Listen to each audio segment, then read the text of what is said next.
आज तुम्ही सकाळी संगमेश्वर येथे छत्रपती संभाजी महाराजांच्या स्मारकाच्या ठिकाणी भेट दिली.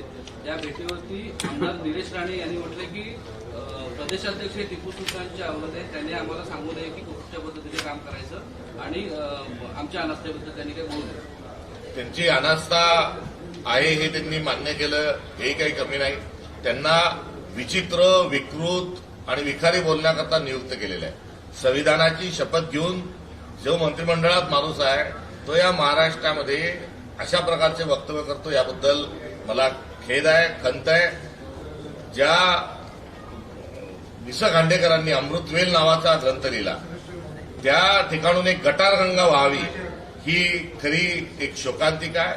त्यामुळे मी शिवप्रेमी या नात्याने गेलो आणि प्रत्येक शिवप्रेमीचा हा अधिकार आहे. टिपू सुलतान या वक्तव्याच्या अनुषंगानं त्यांनी तोडसूक घेण्याचं कुठलंही कारण नाही. कारण टिपू सुलताननी या छत्रपती शिवाजी महाराजांचा आदर्श घेतला होता हे ठामपणे सांगणारा मी एक कार्यकर्ता आहे. आणि राष्ट्रमाता राजमाता जिजाऊ मासाहेबांच्या जिल्ह्यातून माझ्यासारखा कार्यकर्ता एक येत असताना असं विचित्र आणि विकृत जो बोलला जातो, त्यानिमित्ताने एवढंच सांगेल, सुबुद्धी दया गणा, दुर्बुद्धी दूर कर.